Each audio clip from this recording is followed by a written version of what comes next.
Is there a red dot? Does it say it's going? It look good? Yep. Okay. All right. So I this weekend, or not this weekend, Friday, I kind of finished the test up and redid it a little bit. Like I said before, I think I told one of the classes 50 questions by accident. It's actually 60 questions, okay? And here's the breakdown. First 15 questions are multiple choice, a little bit of everything, right?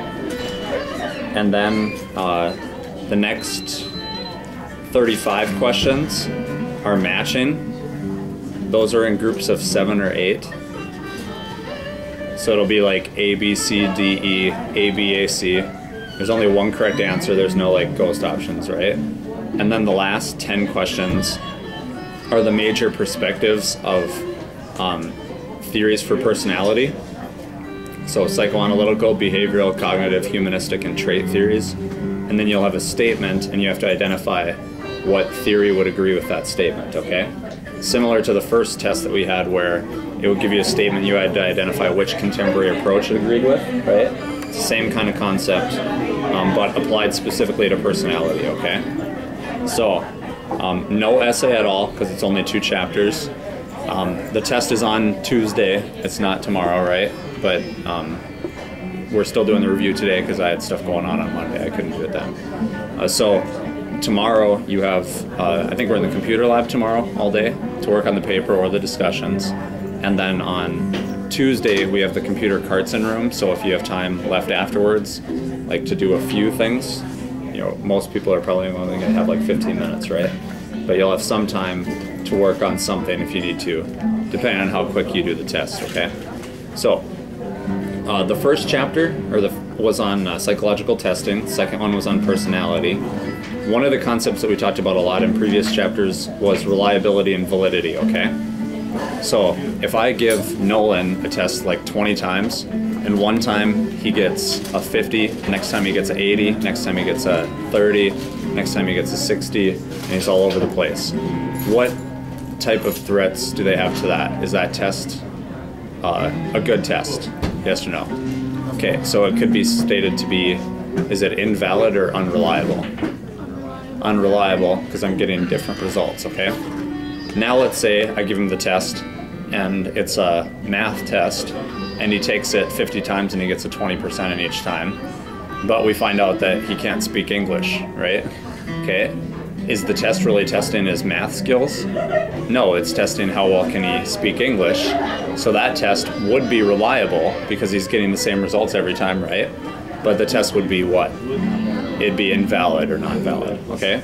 So if you understand the difference between reliability and validity, that right there is probably 4 or 5 questions, okay? Scenarios like this? I just gave you one of the scenarios. Yeah. There. Oh yeah. Yep. There's quite a few scenarios. Yep. So there's a couple ways you can test for reliability. One is by having a student take a test multiple times. So if he takes it 60 times and he gets roughly the same score every time, that would prove something called test-retest reliability. If he takes the test and I grade it, and then Mr. Boehm grades it, and Mr. Okosi grades it, and Mr. Sampson grades it, and we go all the way around and everybody gets approximately the same score, right? What type of reliability does that have? Score reliability. Interscore reliability, yep. Okay. Now, if we give him the test is 100 questions, and each time he takes the test, he gets roughly the same score on each half of the test. What does that test have? Split half. Split half reliability, okay? Okay. So in short, if something's reliable, it means it gets the same results every single time, or close to the same results, right? Something could have approximately the same results and still be reliable, right? Because if he did a test and he gets 97, 96, 97, 95, 96, 97, 98, that's a reliable test, right? It's not far enough apart that it's unreliable, okay? And then validity is it testing what it says it's going to measure, okay? Okay, let's say that Jamie gets a 90, he scores in the 90th percentile on the ACT, right? Let's say that's a 32. I don't even know what it would be, okay? What does that mean? If he scores in the 90th percentile, what does that mean? Yeah. he's in the top 10% or he did better than 89%. Okay, what's the highest possible percentile score you can get? 99th, and lowest is first. Okay, so the higher the better. What's middle of the road? 50th percentile. So some people get confused on this because they think like percent on a test, like who gets 50% on a test, that's not a good score, right? Like 60% is still not a good score. But if you're in the 60th percentile, you're 10% better than the average person to take it, right? What's the main test for intelligence that tests IQ called?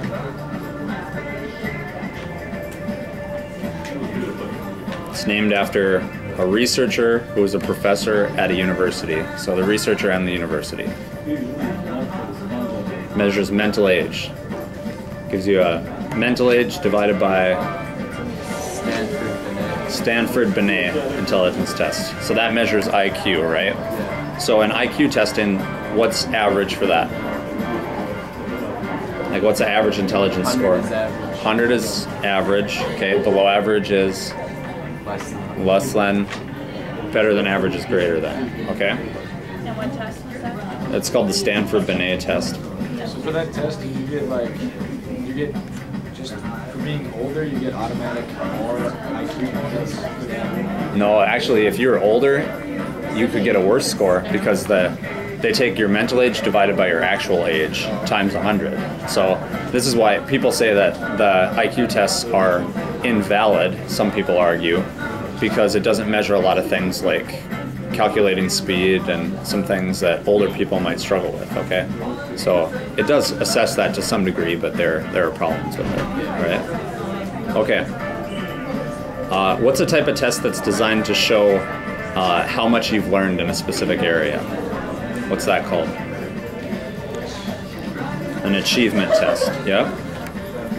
If the test is measuring the likelihood that you'll be successful in a specific endeavor, what's that called? A what? Aptitude test, good. If they're trying to see how likely you would be to enjoy a certain field or how well you could match with somebody, like as a potential dating partner, that's called a what? Interest inventory.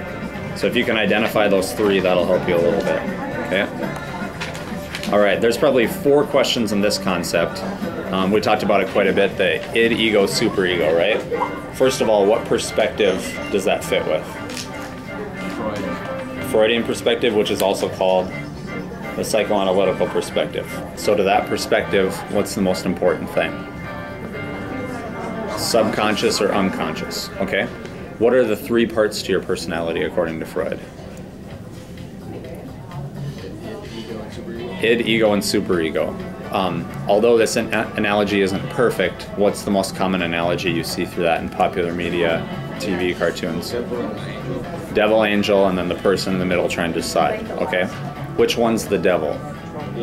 The id, so that's the selfish, demanding desires focused on aggression and sex to Freud, okay? Which one's the angel? The superego, so that's the internalized norms of society. But that's still kind of harsh, repressive, right? So it's very negative. It's like, oh, you want to do that, you're a bad person, you're horrible.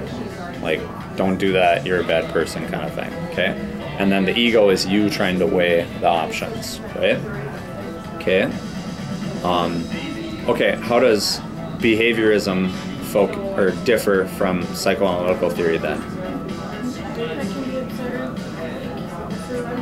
Right. They don't care what's going on in the head at all. Not even the regular conscious. Definitely not the subconscious, okay? It's all about what can you observe, what can you see, what are the rewards and punishments, how do they shape behavior, okay? Who's the main guy for behavioralism, or behaviorism? B.F. Skinner, okay? Main guy for psychoanalytical we talked about was Freud. Who's the main 2 people for humanistic psychology? Something Roger. Okay, Carl Rogers, and he had the hierarchy of needs. Abraham Maslow, good.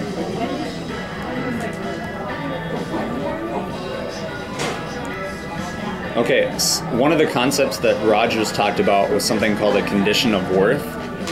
What is a condition of worth?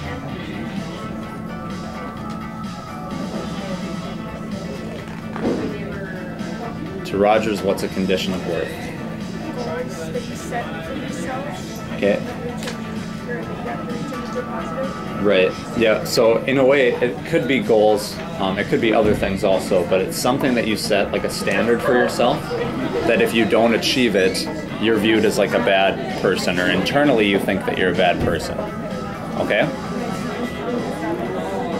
So for some, this varies from person to person. Like Riley could say, I want to get a 95 in this test.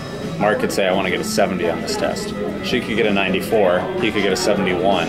And he's like, okay, I feel validated as a person. He's happy. She got a 94. Well, let's just say that's the best score in the class. And she could still be like, I'm stupid. Like, I don't feel valued, right? Okay. All right. What's the difference between an extrovert or an extrovert and the introvert? Extroverts are with people. Introverts. Yeah, extroverts want to be around people. They're more outgoing.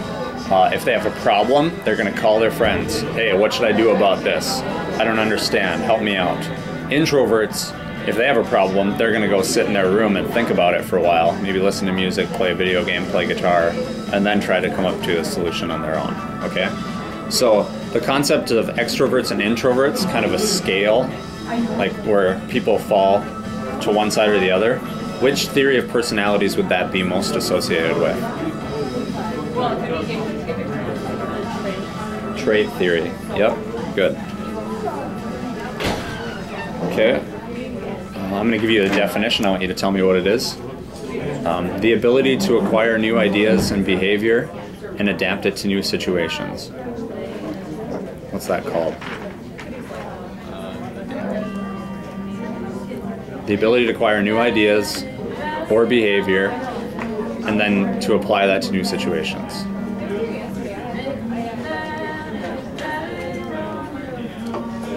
It's a technical definition for, starts with an I.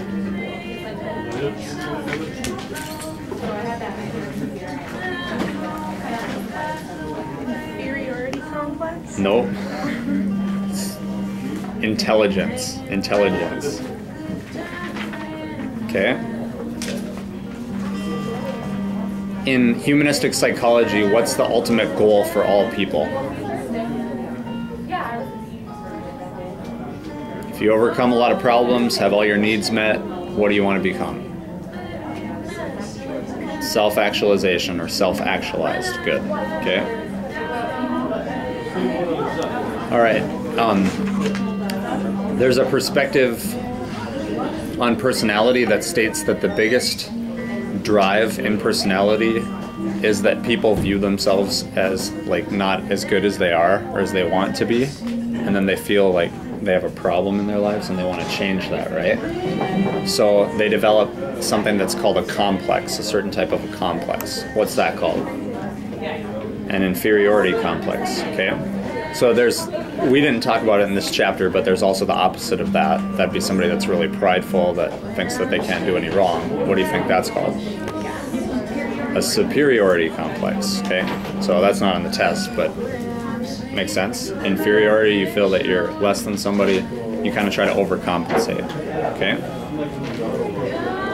All right, we talked about Howard Gardner's theories of personality, or of intelligence.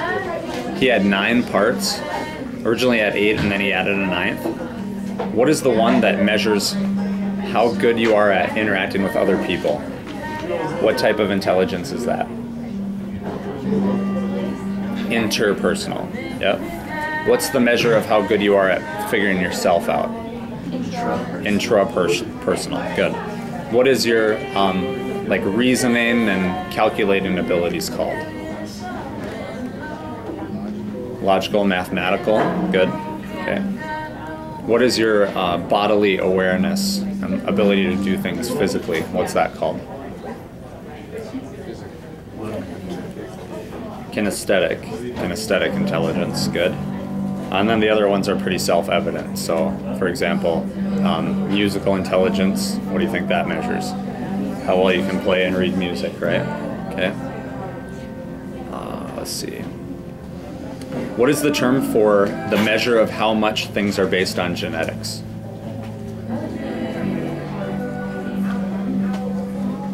If you're trying to measure something based on genetics, what's that called?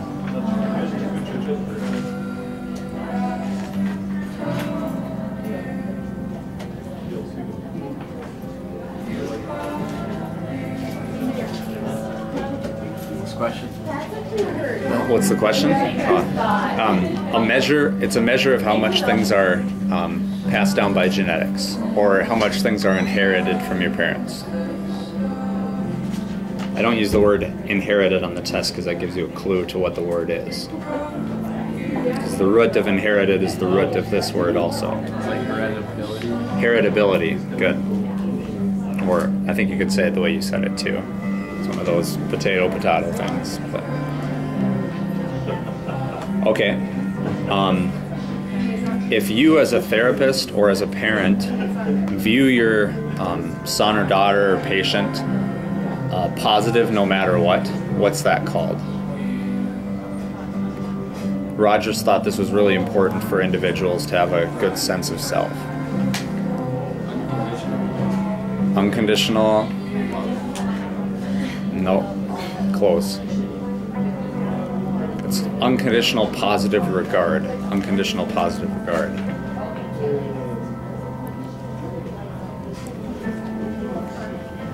Okay. Let's say that I were to write a test, and in the test I used a whole bunch of analogies about North Dakota to try to test concepts, and I gave the test to somebody that was from Texas. What would be a problem with that test? What did you say? Yeah, what's that called though? Like if there's a flaw in the way you're assessing something, or if you're a subject in a test and you change your behavior to be like the way that somebody wants it. Bias. Okay, yeah, the general term is bias, right? Yeah. But specifically that would be cultural bias. Good. Okay. What's the term for conditions that maintain certain behaviors? No.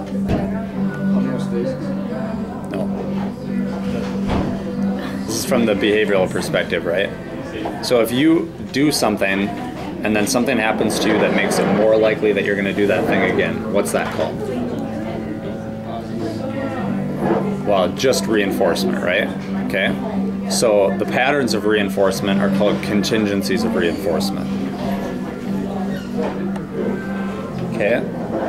Let's say that I do something bad and I try to sort of make an excuse for it, or try to think about it in a different way to make myself feel better.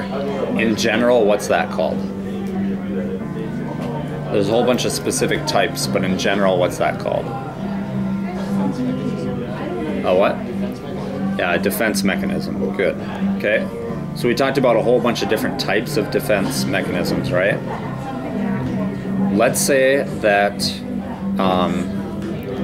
let's say you get mad about something. You walk out of this review session and you're really frustrated, and some random person walks in the door and you punch them in the face. Okay? What type of defense mechanism would that be? It's not called transfer, but it means the same thing. Displacement. Yep. Okay. Now let's say that you have a girlfriend and you start to hang out with her best friend and her a lot, and then you find yourself really attracted to her best friend, not your girlfriend, and then you start to think, whoa, this is bad, and then you just kind of refuse to admit that you're attracted to that other girl. What's that called? Denial. Good. What if your girlfriend confronts you of it and then you go like, oh yeah, and then you stick your tongue out at her or something, right? Or you squirt her with a squirt gun, or I don't know, tickle her or something. Yeah, regression. Regression, yeah. Because you're regressing to a previous state in development, okay? Good. What if you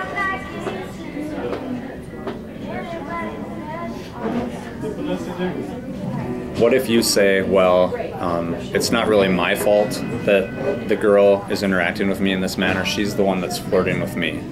What's that an example of? Well, blaming would be the general term for it. What's the specific defense mechanism called? Projection. No. Oh yeah, projection. I'm sorry. I can't. I thought you said something else, and then I kind of figured it out. You know. Okay. Let's say that somebody asks you to dance, and then you say, "Yeah, I'd like to kiss you," instead of dance with you, right? You say, "Yeah, I'd like to kiss you," and then you're like, "Oh, I mean dance with you." What's that an example of? A Freudian slip. Okay. So what's the belief about the Freudian slip then? Reveals your true desires. Yep. Okay. If we give you a type of test that allows you to have a whole bunch of open-ended responses, right? Like the Rorschach test, think block test, or the TAT test, the thematic aptitude test, or it's kind of up to your opinions how you want to take it. What's the specific term for those types of tests? Projective tests, okay? If I give you a test and it's like a scale, on a scale of 1 to 5, how much do you like flowers? And then the next one is, how much do you like running? And then all that's supposed to prove something? What type of test is that? Objective. Good, because it's limited options. Okay. All right, let's say that you leave this review session and you're frustrated about some different things, and you really want to punch me in the face, but instead you go home and you study harder, right? What's that an example of? What is it? I got this right above my head. It's sublimation, because you're redirecting a forbidden impulse into something that's acceptable to society, right? Anytime it's redirecting a bad impulse to something else, that's sublimation. Okay? What if, in the scenario with the girl that it's like your girlfriend's best friend that you're attracted to, what if you start to just like put her down all the time? You're like, I hate you, but like deep down you really think that she's cute and fun and all that stuff. So, but you're like doing the opposite of that, trying to like overcompensate for the belief that you like her, the feelings that you like her. What's that called? Reaction formation. So that's a defense mechanism where you replace the bad desire with totally the opposite thing. Okay? Okay. What is... let's see. Talked about that. Okay. What's the... This is mostly this is an objective test that's based out of Minnesota. The people that created it are in Minnesota. That is a personality test given to police for entrance exams. The MMPI, yep. So that stands for the Minnesota Multiphasic Personality Inventory. But, yeah, MMPI is for police. If you just go to Google and search MMPI, you'll find a whole bunch of like advice websites that are designed for people that are going into law enforcement. Just try to figure out how to like pass the test, right? Yep, it's a limited option, so it'd be an objective personality test. Okay. All right. I'm gonna give you. Let me just make sure I went through all the sections. Okay. All right. Oh no, it's not done yet. It's close though. I got the warning message. Okay, I'm going to give you a statement. You have to tell me if it's psychoanalytical, behavioral, cognitive, humanistic, or trait theory. Okay? At their deepest level, people are really good people. Which one does that match with? At their deepest level, all people are inherently good. Humanistic. Okay? At their deepest level, people are really inherently selfish. Psychoanalytical. Good. It's pointless to try to study mental processes. Behavioral. Why is it pointless to that perspective? You can't prove it. You can't prove it, you can't adequately assess it. Good.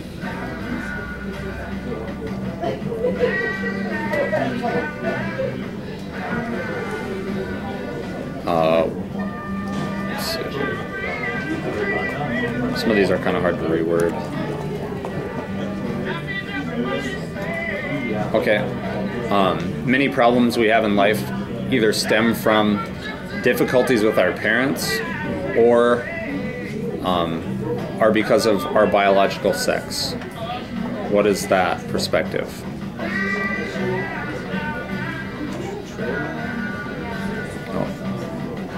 Remember they talked about Oedipus complex, psychoanalytical. Yep. Okay. Your ideas about what's right or wrong, your like worldview, so your values, your norms, stuff like that, are the biggest thing that shape your personality. Which one fits with that?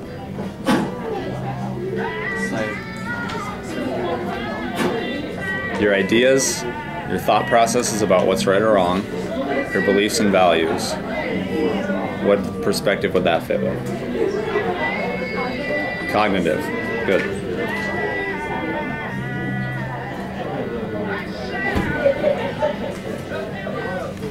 Let's see if I want to make sure I went through each section, but that's it. Usually I try to ask, like, if there's a matching section, I'll kind of focus on reword maybe 70%, 80% of it. I never go through everything that's on the test. But. Okay, in trait theory, what's the term for the most dominant trait in an individual? So for like Chris Crick, it would be outgoing. For cardinal trait. Yep, exactly.